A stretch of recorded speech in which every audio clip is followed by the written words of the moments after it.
Nazareno, sinasamba ka namin, pinipintuho ka namin, aral mo ang aming buhay at kaligtasan. Nuestro Padre Jesus Nazareno, iligtas mo kami sa kasalanan. Ang krus mong pinamatayan ay sagisag ng aming kaligtasan.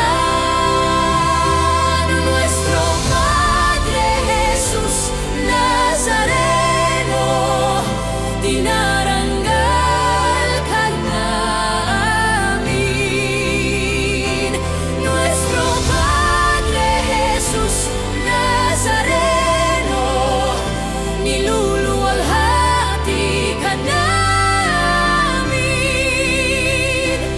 Nuestro Padre Jesus Nazareno, dinaranggal ka namin.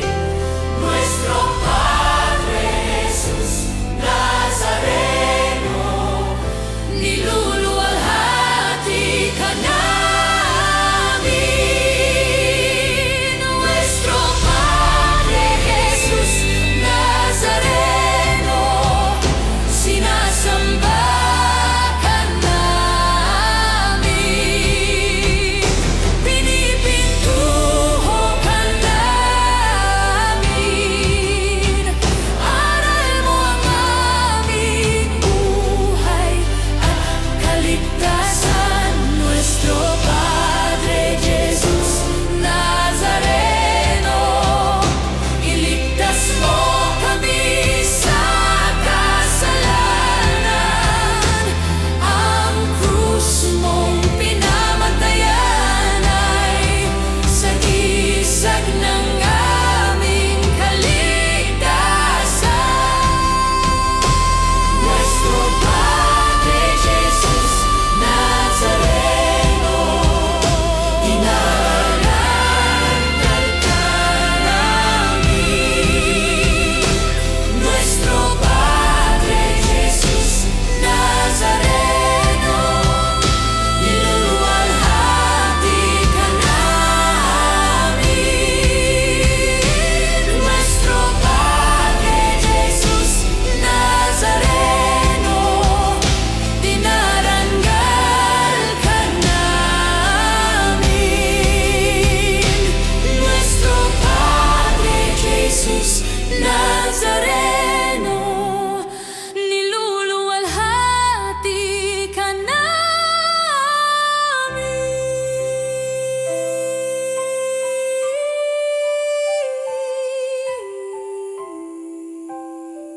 Yang iniligtas, purihin ang Panginoon, umawit ng kagalakan, at tutugin ang gitara, at ang kaaya-ayang lira. Ibanin niyo ang trumpeta. Sa ngalan ng Ama at ng Anak at ng Espiritu Santo, Amen. sumainyo ang Panginoon. At sumairin. Mga kapatid, aminin natin ang ating mga kasalanan upang tayo maging marapat sa pagdiriwang ng banal na paghahaing nagdudulot ng kapatawaran ng may kapal. Panginoong Hesus, itinuro mo sa aming ang tumatanggap sa kanilang kapwa ay tumatanggap din sa iyo. Para sa pagkalimot namin sa dakilang katotohanan ito, Panginoon, kaawaan mo kami. Panginoon, kaawaan mo kami. Panginoong Hesus, itinuro mo anumang gawin namin sa aming mga kapatid ay para na rin ginawa sa iyo. Para sa kapabayaan naming makita at mahalin ka sa kanila, Kristo, kaawaan mo kami. Kristo, kaawaan mo kami. Panginoong Hesus, tinuruan mo kaming mahalin ka ng higit sa lahat para sa mga pagkakataong biniligtad namin ng ganitong pagpapahalaga. Panginoon, kaawaan mo kami. Panginoon, kaawaan mo kami. Kaawaan tayo ng makapangyarihang Diyos, patawarin tayo sa ating mga kasalanan at patnubayan tayo sa buhay na walang hanggan. Amen. Papuri sa Diyos sa kaitaasan.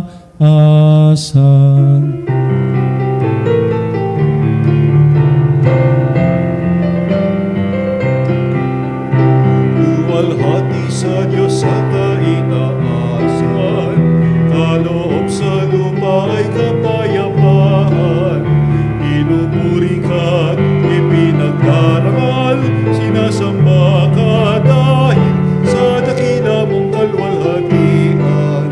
Panginoon naming Diyos, hari ng langit, Amang makapangyarihan, Panginoon Jesucristo, bugtong nanak ng Diyos, kordero ng Ama, ikaw na nag-aalis ng mga kasalanan ng sanlibutan. Tanggapin mo ang aming kahilingan, ikaw na naluluklog sa kanan ng Ama. Maawa ka sa amin, ikaw lamang ang banal, Panginoon Jesucristo, kasama ng Espiritu, sa walhati ng Ama. Amen, amen, amen, amen. Manalangin tayo.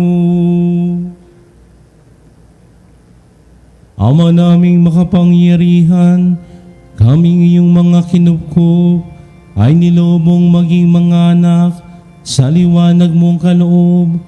Huwag mong ipahintulod, nasa katiwalayan kami ay masangkot. Panatilihin mo kaming nagliliwanag sa iyong katapatang lubos na sumisikat. Sa pamamagitan ni Jesucristo, kasama ng Espiritu Santo, magpasawalang hanggan.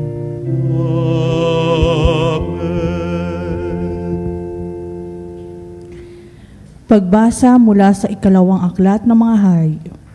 Minsan, si Eliseo'y nagpunta sa Sunem.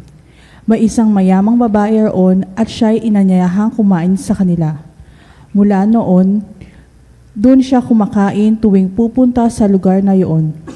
Sinabi ng babae sa kanyang asawa, "Natitiyak kong lingkod ng Diyos ang taong ito. Bakit di natin siya ipagpagawa ng isang silid para matuluyan niya tuwing pupunta rito? Bigyan natin siya ng higaan, mesa, upuan at ilaw." Nang magbalik si Eliseo doon siya nagpahinga sa silid na inihanda sa kanya. Pagkaalis ng babae, tinanong ni Eliseo si Giezi, "Ano kaya ang maitutulong natin sa kanya?" Sumagot si Giezi, "Wala po siyang anak at matatanda na ang asawa. Tawagin mo muli," utos ni Eliseo. Nagbalik ang babae at tumayo sa may pintuan. Sinabi sa kanya ni Eliseo, "1 taon mula ngayon, ikaw ay magkakaanak." Ang salita ng Diyos. Salamat sa Diyos.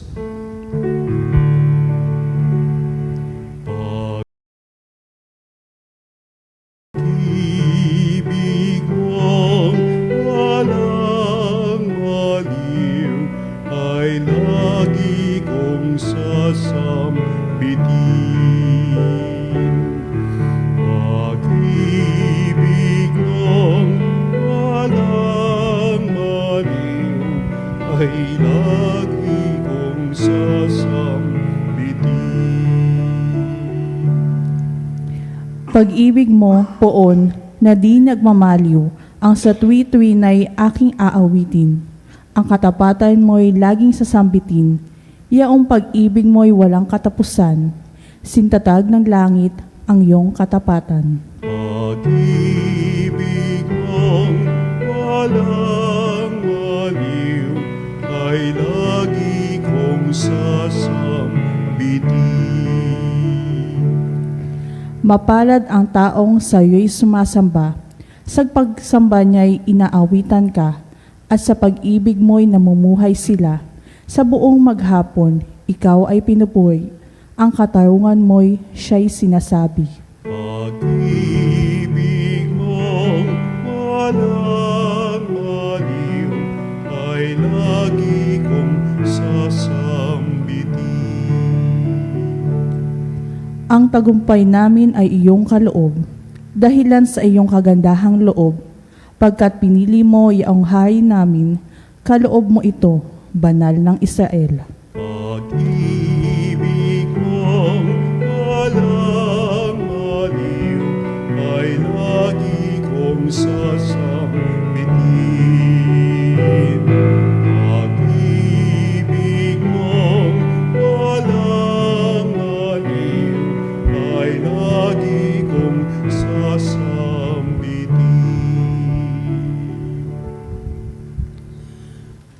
Pagbasa mula sa sulat ni Apostol San Pablo sa mga taga-Roma.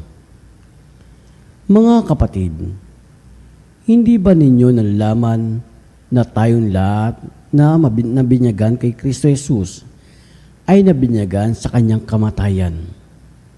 Sa makatuwid, tayo'y namatay at nalibing na kasama niya sa pamamagitan ng binyag, upang kung paanong binuhay na muli si Kristo sa pamamagitan ng dakilang kapangyarihan ng Ama, tayo na may mabuhay sa isang bagong pamumuhay. Ngunit tayo naniniwalang mabubuhay tayong kasama ni Kristo kung namatay tayong kasama niya. Alam natin si Kristo na muling binuhay ay hindi na muling mamamatay. Wala ng kapangyarihan sa kanya ang kamatayan. Nang siya'y mamatay, namatay siya ng minsanan para sa kasalanan, at ang buhay niya ngayon para sa Diyos. Kaya dapat ninyong ibilang ang inyong sarili na patay na sa kasalanan, datapwat buhay naman para sa Diyos sa inyong pakipagkaisa kay Kristo Jesus. Ang salita ng Diyos. Salamat sa Diyos. Hallelujah, hallelujah, hallelujah, hallelujah, hallelujah, hallelujah.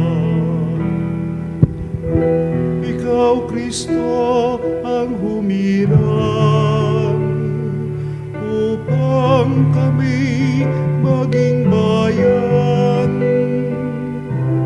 ng pari at haring banal. Hallelujah, hallelujah, hallelujah, hallelujah, hallelujah,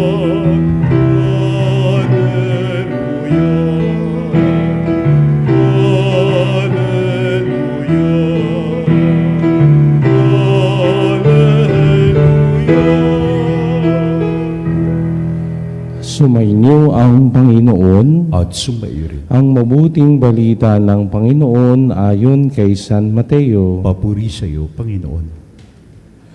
Noong panong iyon, sinabi ni Jesus sa kanyang mga apostol, ang umiibig sa ama o sa ina ng higit sa akin ay hindi karapat-dapat sa akin. At ang umiibig sa anak na lalaki o babae na higit sa akin ay hindi karapat-dapat sa akin. Ang hindi nagpapasa ng kanyang krus at sumusunod sa akin ay hindi karapat-dapat sa akin.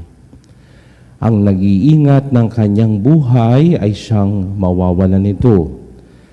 At ang nawawalan ng kanyang buhay dahil sa akin ay magkakamit nito. Ang tumatanggap sa inyo ay tumatanggap sa akin, at ang tumatanggap sa akin ay tumatanggap sa nagsugo sa akin. Ang tumatanggap sa isang propeta dahil siya'y propeta, ay datanggap ng gantimpala ukol sa propeta. at ang tumatanggap sa isang taong matuwid, dahil sa siya'y matuwid ay tatanggap ng gantimpalang nauukol sa taong matuwid.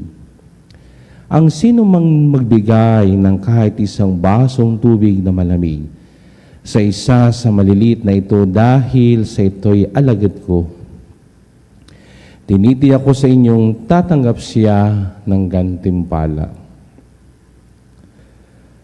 Ang mabuting balita ng Panginoon. Pinupuri ka namin, Panginoong Heso Kristo.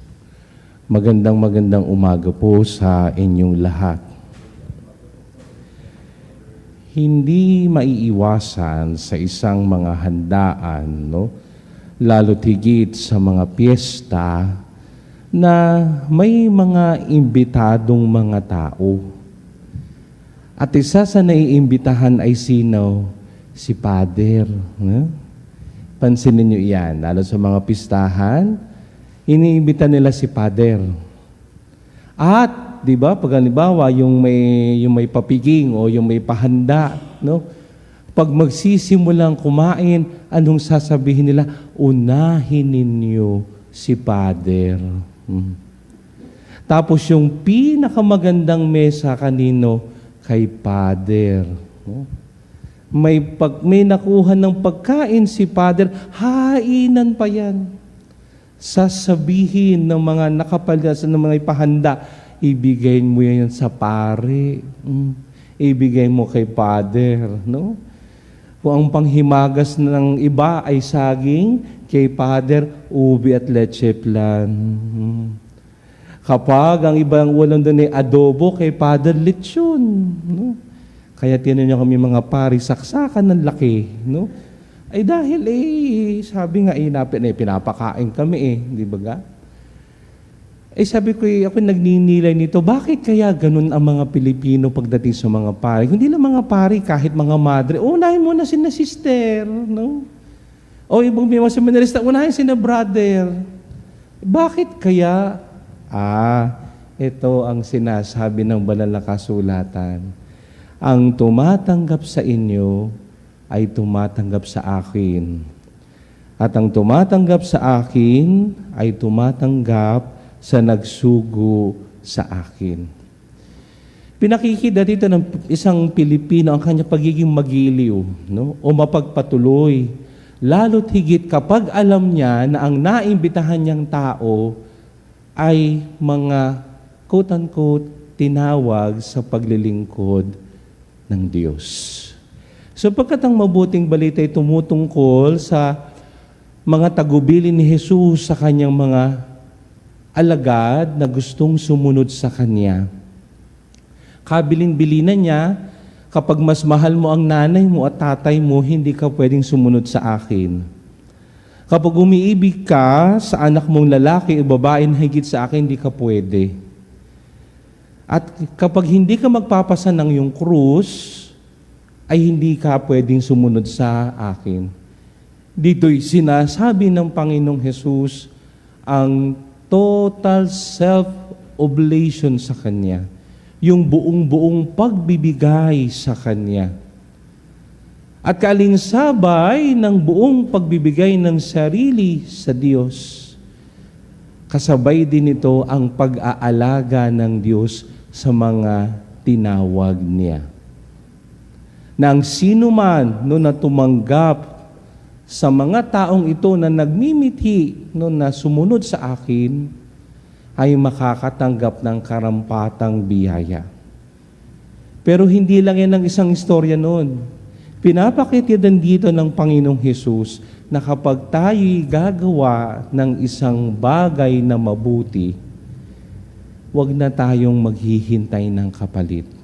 Bakit? Bahala na si Lord kung ano ang magiging gantimpala at gantimpala natin sa paggawa natin ng mabuti.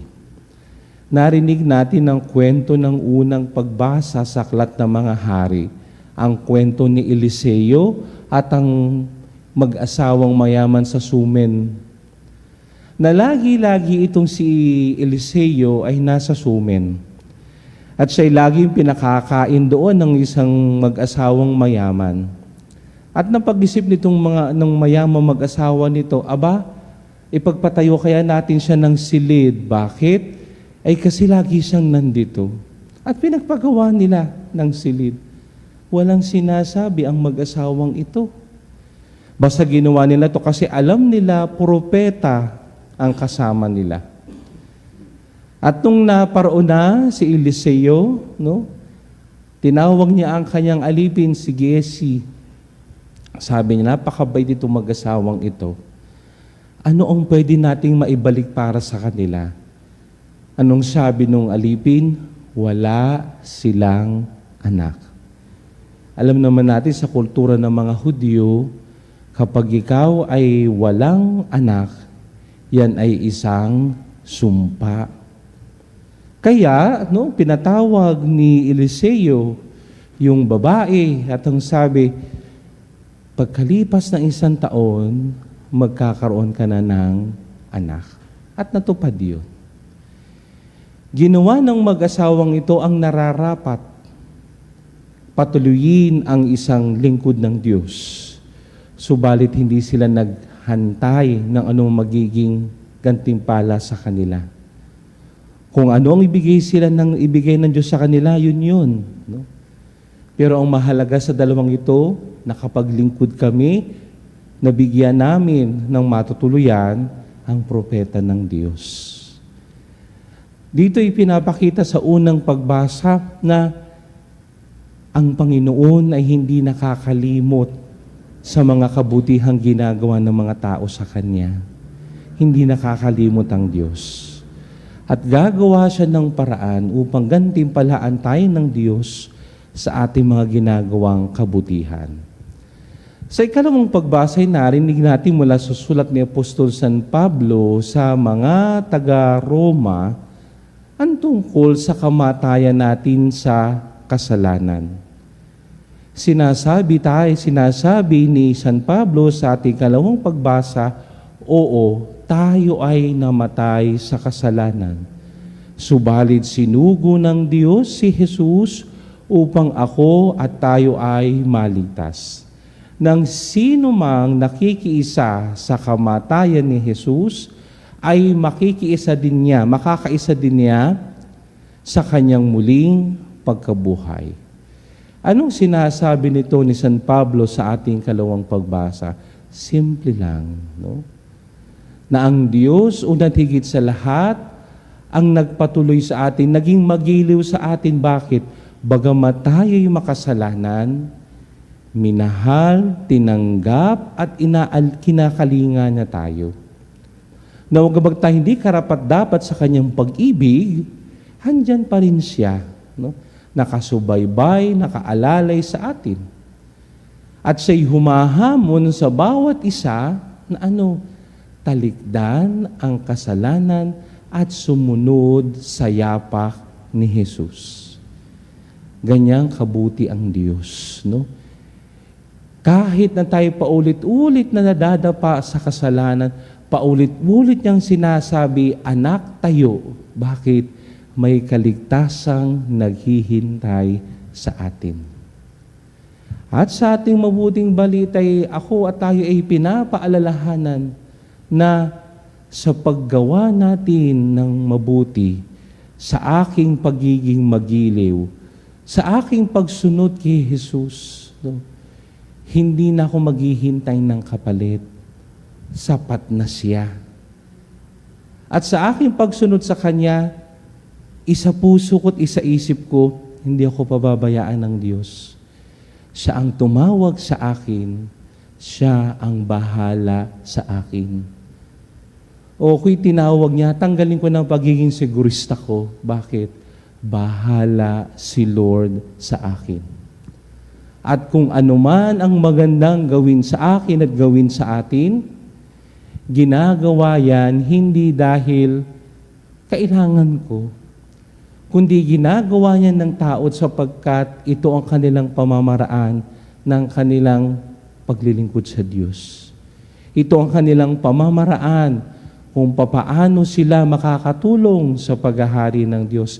Ito ang kanilang pamamaraan upang ang kabutihan ay mas lalong makita at malaman ng lahat.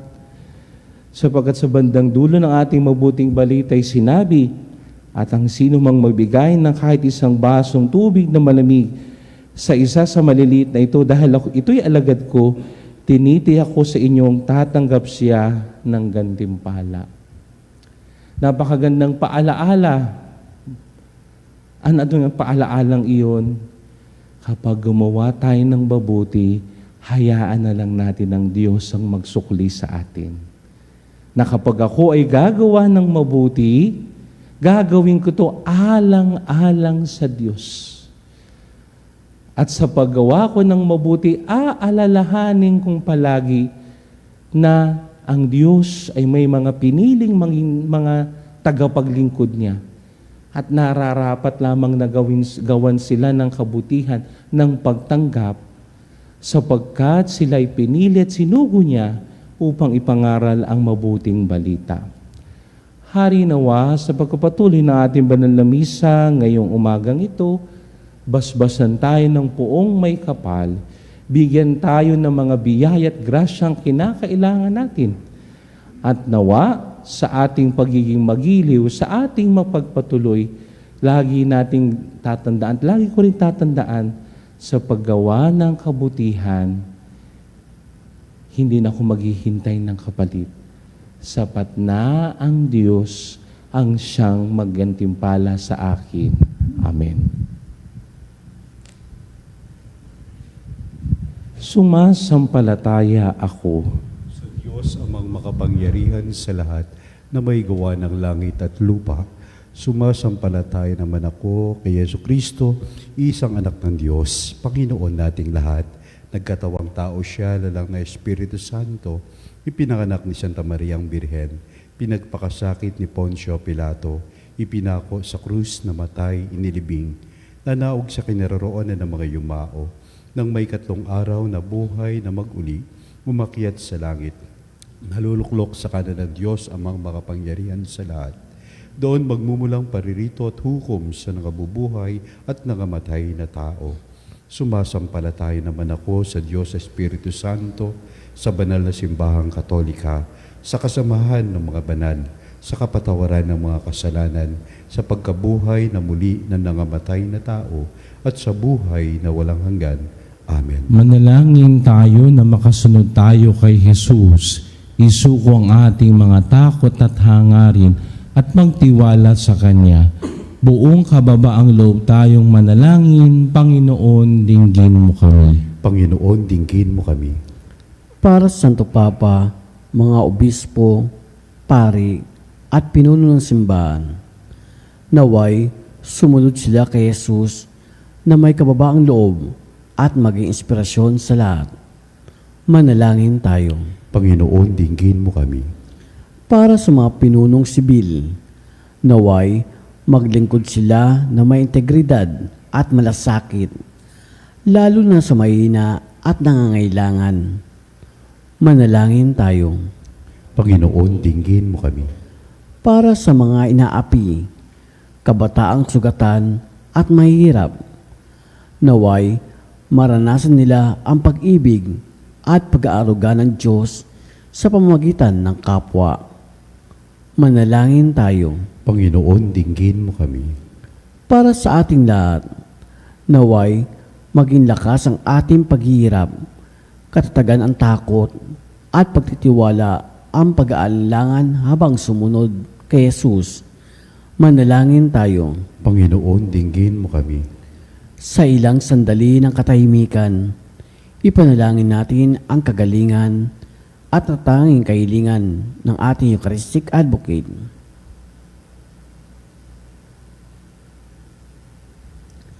Manalangin tayo. Panginoon, dinggin mo kami. Ama naming Diyos, tulungan mo kami ialay ang aming mga sarili kay Jesus at mamuhay sa iyong pag-ibig tungo sa buhay na walang hanggan. Amen. Amen.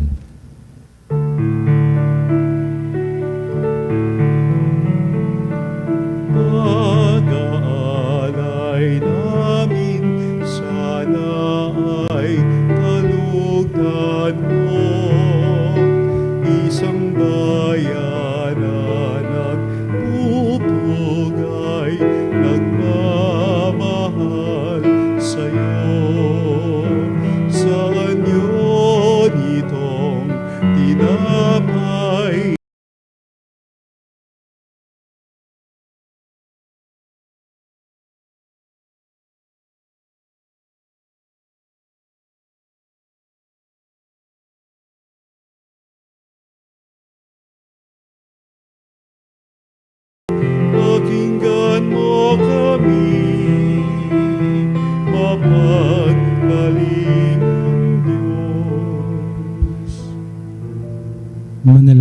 kayo mga kapatid upang ang paghahain natin ay kalugdan ng Diyos sa mga makapangyarihan. Tanggapin nawa ng Panginoon itong paghahain sa iyong mga kamay sa kapurihan niya at karangalan sa ating kapakinabangan at sa buong sambayanan niyang banal. Ama naming lumikha, kami yung pinapagindapat gumanap sa pagdiriwang ng paghahain ng iyong pagliligtas. Ipagkaloob mo ang aming paglilingkod sa iyo ay gawing kalugod-lugod ng mga alay na ito.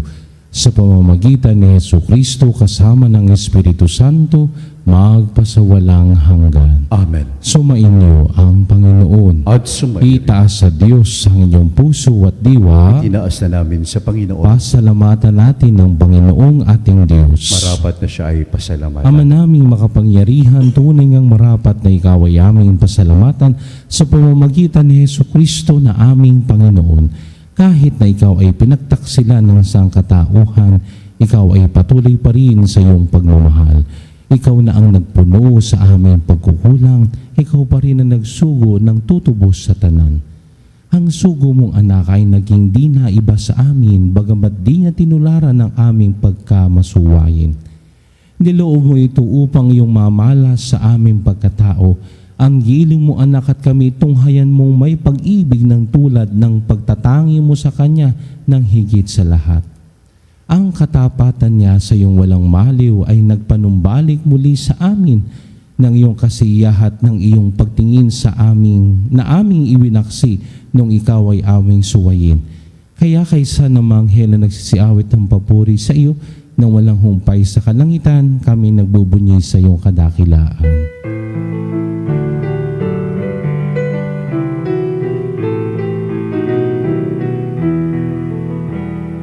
Santo, Santo, Santo, Panginoon ng mga hukbo, napupuno ang langit at lupa ng kadakilaan mo. Hosanna,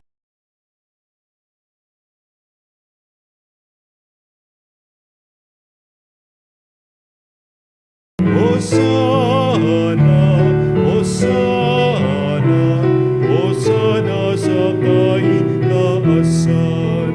Pinagpalang na paririto sa sana.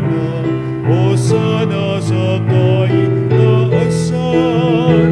Hosanna, Manaming banal, ikaw ang bukal ng tanang kabanalan.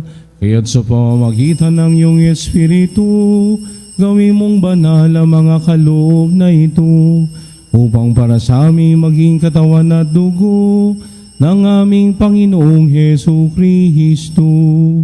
Bago niya pinagtiis ang kusang loob na maging handog, hinawakan niyang tinapay, pinasalamatan kaniya, pinaghati-hati niya yun, iniabot sa kanyang mga alagad at sinabi, tanggapin ninyong lahat ito at kanin, ito ang aking katawan na ihahandog para sa inyo.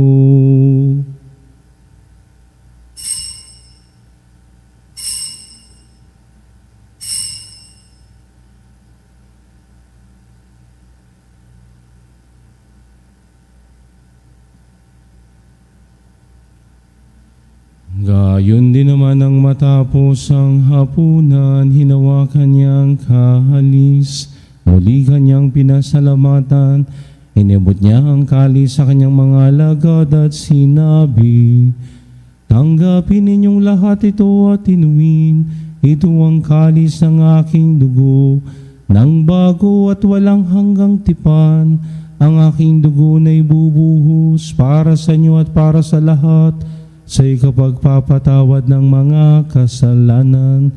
Gawin niyo ito sa pag-alala sa akin.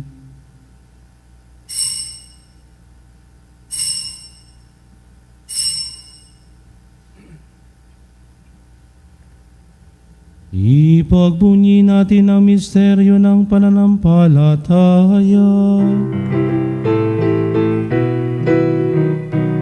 Krus mo at pagkabuhay, kami tinubos mong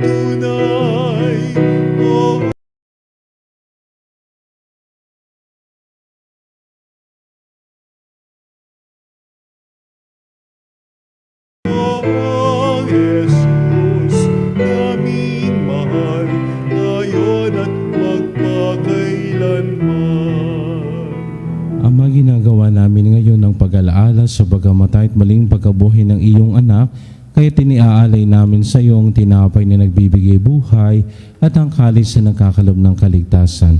Kami nagpapasalamat dahil kami iyong minarapat at tumayo sa harap mo para maglingkod sa iyo. Isinasamo namin kami magsasalo-salo sa katawan na dugo ni Kristo ay mabuklod sa pagkakaisa sa pamamagitan ng Espiritu Santo. Amalingapin mo ang iyong simbahang laganap sa buong daigdig. Puspusin mo kami sa pag-ibig kaysa ni Leo na aming Papa at ni Elias na aming obispo at ng Tanang Kaparian. Alalahanin mo rin ang mga kapatid naming nahimlay na may pag-asang sila'y muling mabubuhay, gayon din ang lahat ng mga pumanaw. Kawan mo sila at patuloyin sa iyong kaliwanagan. Kawan at pagindapatin kaming lahat na makasalo kami sa iyong buhay na walang wakas. Kaysa ng mahal na Birheng Maria na ina ng Diyos, ang kanyang kabiyak na pusong si San Jose, kaysa ng mga apostol at ng lahat ng mga banal na namuhay dito sa daigdig na ang kalugod-lugod sa iyo, may pagdiwang nawa namin ng pagpupuri sa ikararangal mo sa pamamagitan ng anak na aming Panginoong Heso Kristo.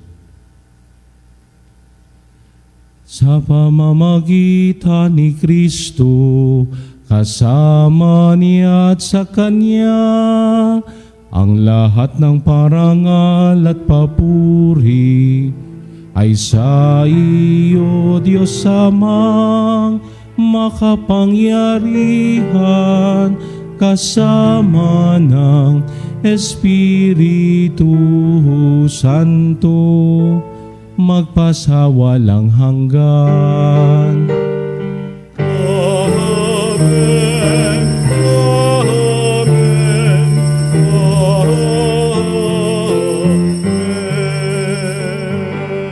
Sa tagubin ng mga nakagagaling na utos sa turo ni Jesus na Panginoon natin at Diyos, ipahayag natin ang lakas loob.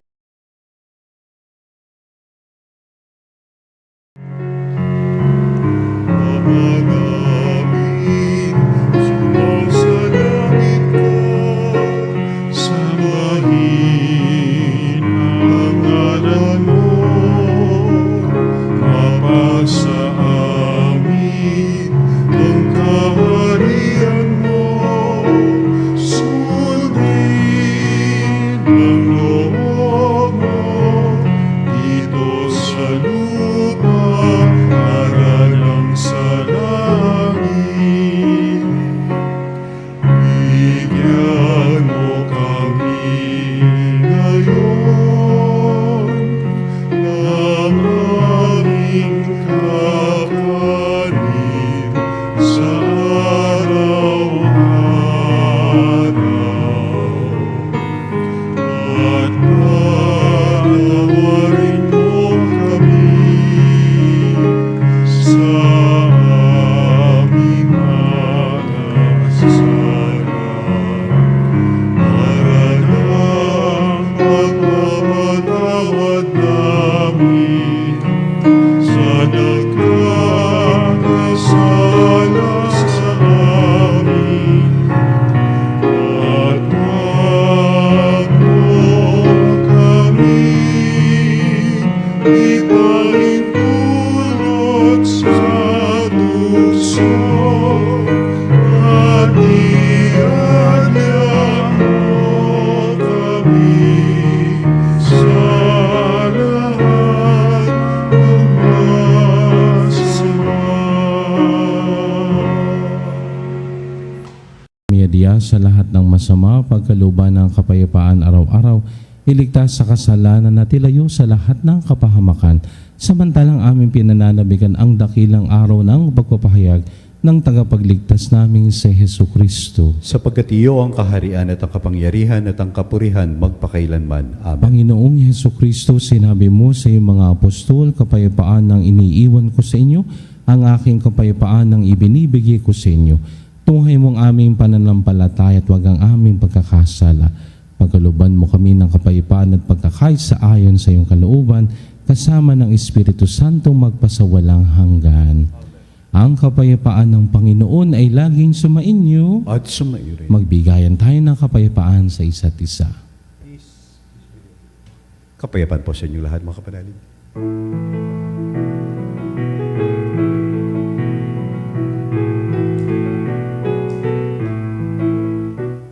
Kordero ng Diyos na nag-aalis ng mga kasalanan ng sanlibutan, maawa ka. Kordero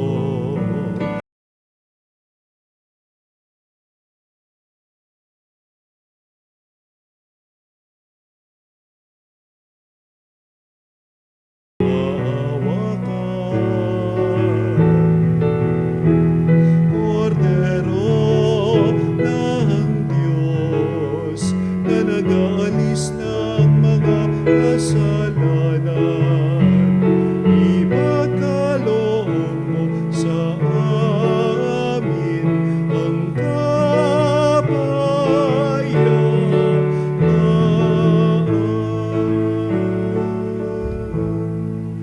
Ito ang kordero ng Diyos, ito ang nag-aalis ng mga kasalanan ng sanlibutan. Mapapala tayong inaanyayahan sa kanyang piging. Panginoon, hindi ako karapat-dapat na magpatuloy sa iyo, ngunit sa isang salita mo lamang ay gagaling na ako.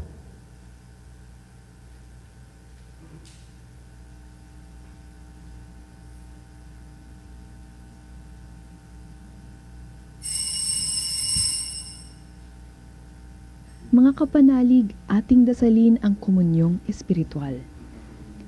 O Jesus, nananalig ako sa pananahan mo sa kabanal-banalang sakramento. Minamahal kita higit sa lahat at hangad ka ng aking kaluluwa. Hindi ko man matatanggap ngayon ang iyong katawan at dugo, inaasahan ko na patuloy kang mamumuhay sa aking puso. Naniniwala ako na narito ka at kaisa ka ng aking buong pagkatao. Huwag mong ipahintulot na mawalay ako sa iyo. Amen. Panalangin sa karangalan ng Nuestro Padre Jesus Nazareno. O Jesus Nazareno, katamis-tamisan naming manunubos, sa harap mo ngayon naririto kami't nangangayupapa at nagsisisi ng taos-puso sa aming pagiging walang turing sa iyo at paglimot sa di mabilang na mga biyaya mo, lalong-lalo na yaong mahalagang biyaya ng pagtutubos. Dinaramdam namin at pinagsisisihang labis, Panginoon ko, ang pagkakasala namin sa iyo. Ikinalulungkot namin ang pagiging dahilan ng pagpapasan mo ng krus na iyan sa gitna ng mga hirap at kapaitan, hanggang sa inihandog mo ang iyong buhay sa bundok ng Kalbaryo, sa pagkaibig mo lamang na matubos kami at ang sangkatauhan mula sa sala. Pakabanalin mo, O Panginoon, ang aming pagnanais at ipagtanggap mo sa amin ang iyong biyaya.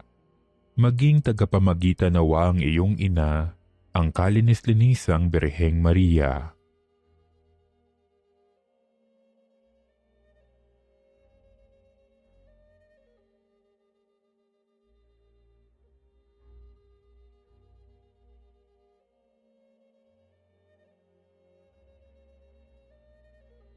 Ama naming makapangyarihan, niloob mong akuin ang iyong anak, ang krus at kamatayan, upang ang sangkatauhan ay matubos at mabuhay.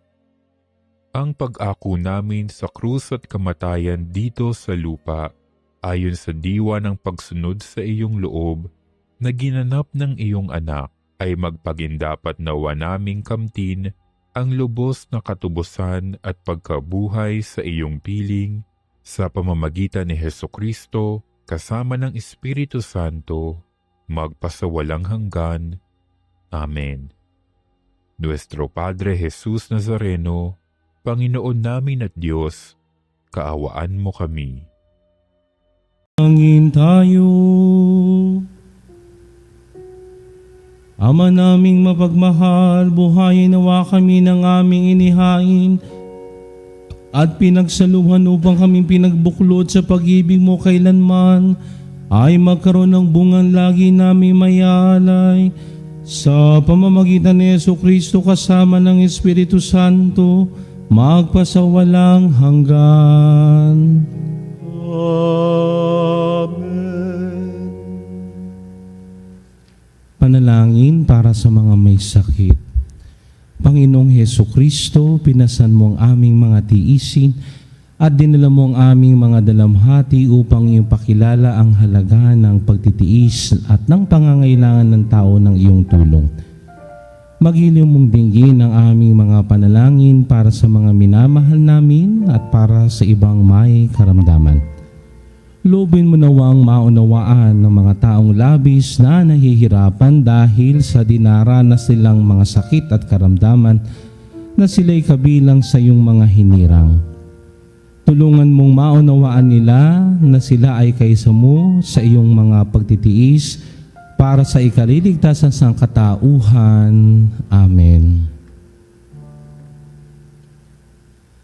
So ngayon ding araw na ito, halaw din sa sulat ng CBCP, ay magkakaroon ng White Ribbon Movement activity from EDSA Shrine until sa People Power Revolution dito sa park dito sa may Cubao, po.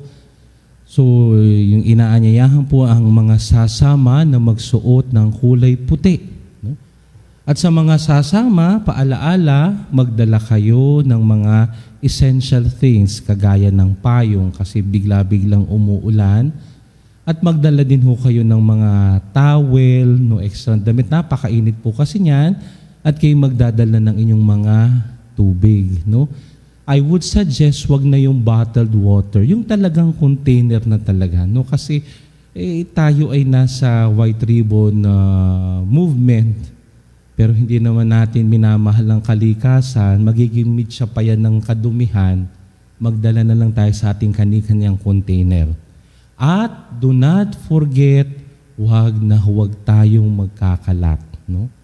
Kasi kung tayo may pinaglalaban, see to it na sa ating mga munting actions, makikita din natin yan. So huwag mag-iiwan ng mga basura. No? Nakakahiya. Bakit? Sinimulan ng simbahan, sinimulan ng mga religious people. May Laudato Si ang Santo Papang Pope Francis, tapos tayo ang unang noon, di ba? Mahirap naman. So, sa mga a-attend mamaya, please do bring essential things, no po? Be peaceful, pray, no? At nawa sa pagtitipon mamaya ay manguna ang Diyos sa ating gawain, ano po? Ikalawa, sa mga magsisimba mamayang hapon, late in the afternoon at saka gabi, baka kayo'y magulat, baka magbiglang, bakit nakapula si Father? Kasi po mamayang hapon, no, late in the afternoon, ay simula na ng magdamagang pagdiriwang o vigil sa dakilang kapistahan ni na San Pedro at San Pablo bukas. Ano po? Solemnity yun, mataas na kapistahan yun. So magsisimula yan mamayang hapon, late in the afternoon, gabi hanggang bukas. So, yung mga magsisimba mamaya, no, nakasimba na kayo ng linggo at nakasimba na rin kayo para sa kapistahan ni na Saints Peter and Paul, no, solemnity. Ang dalawang pillars ng simbahang Katoliko, no, ang dalawang apostol, no, na laging nandyan, na laging matatag at laging iniingatan at laging inaalagaan ang simbahan. Sumainyo ang Panginoon at pagpalain kayo ng makapangyarihang Diyos, Ama at Anak at Espiritu Santo. Amen. Tapos ng misa, humayong mapayapa. Salamat sa Diyos.